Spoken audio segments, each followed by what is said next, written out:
Makanya ini tolong perhatikan, mati itu bukan akhir dari cerita hidup. Makanya hidup bukan untuk mati, karena sesungguhnya mati nggak ada. Yang ada tetap hidup, cuma pindah alam. Halo, halo. Makanya karena mati itu nggak ada, jangan takut mati. Ayo semuanya ikut nyaut mati. Yang nggak ikut jawab mati duluan. Jangan takut, jangan cari, jangan lupakan, selalu ingat, selalu siap, dan selalu rindukan. Awas yang nggak ikut jawab mati duluan. Diulang.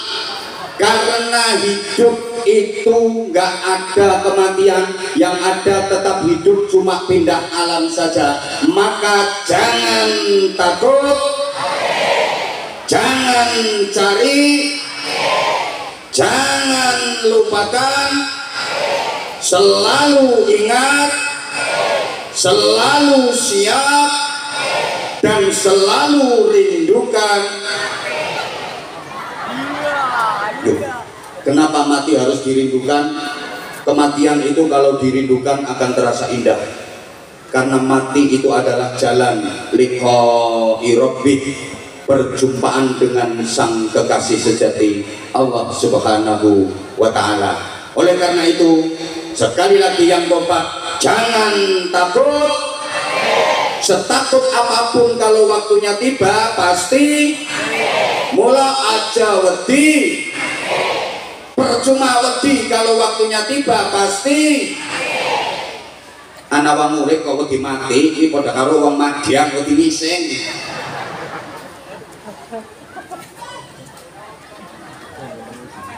Urip wedi mati padha karo madang wedi ngising. Wayang ngising yo ngising. Wayang mati ya mati. Banter. Wani urip kudu wani. Padha karo wani madang kudu wani. Sanggup urip kudu sanggup. Padha karo sanggup madang kudu sanggup. Siap urip kudu siap. Padha karo siap madang kudu siap. Gelem urip kudu gelem. Padha karo gelem madang kudu gelem. Mangga ngising bareng.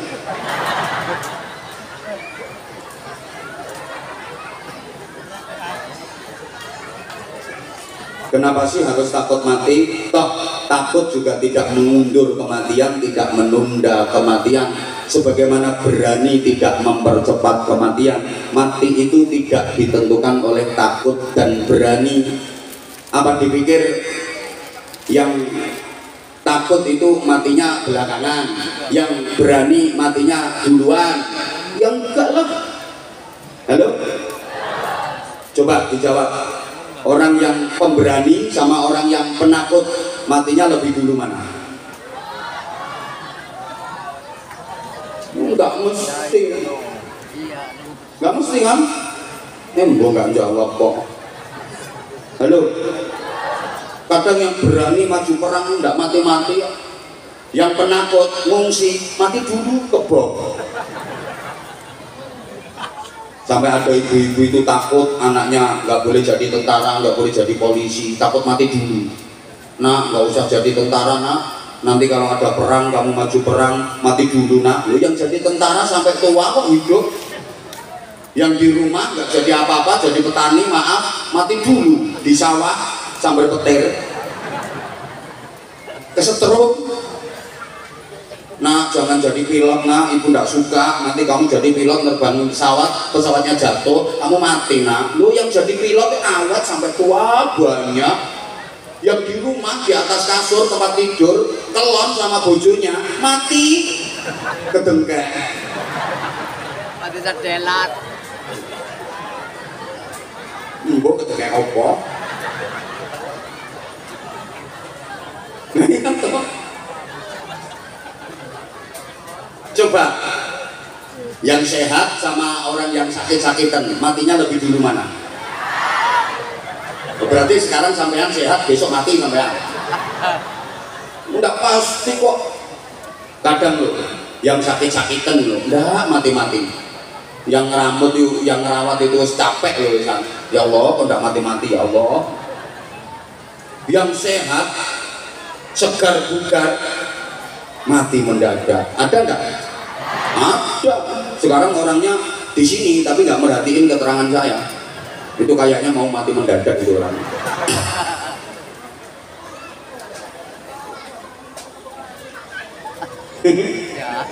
Ya Allah. Aku tuh kalau melihat kamu kok kayak gimana gitu rasanya. Di hatiku ada sesuatu gitu.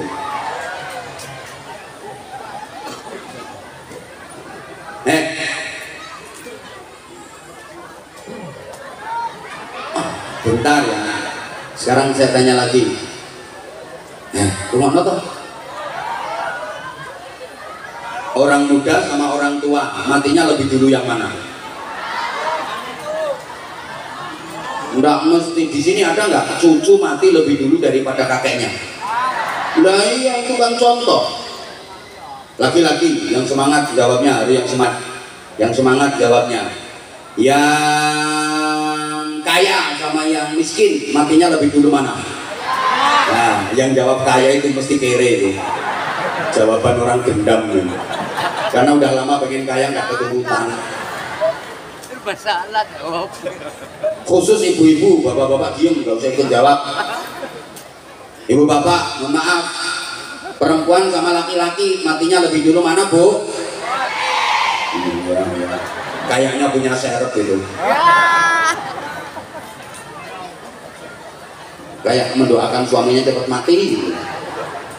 Jawabannya nggak mesti kok. Makanya nggak usah takut mati. Ngapain takut?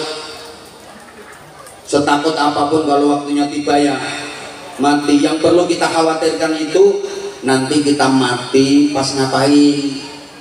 Nanti kita mati itu di mana? Nanti kita mati itu pas berbuat apa?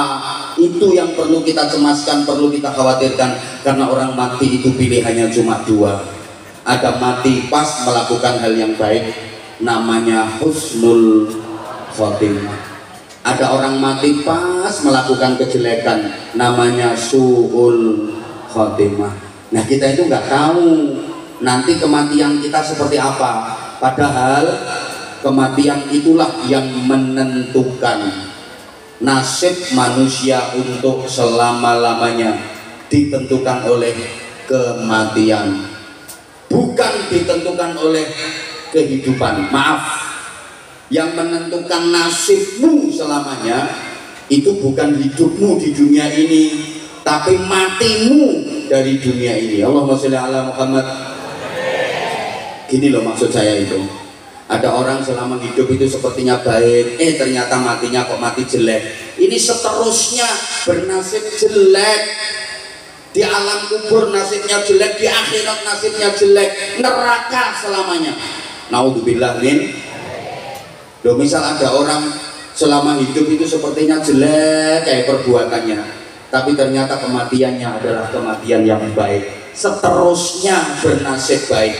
Di alam kubur nasibnya baik, di akhirat nasibnya baik, surga selamanya. Jadi yang menentukan itu kematian. Baik apa buruk.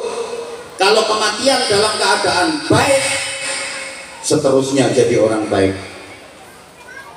Kalau kematian dalam keadaan buruk, seterusnya jadi orang bernasib buruk. Kok kayak takut teman sampean? Halo?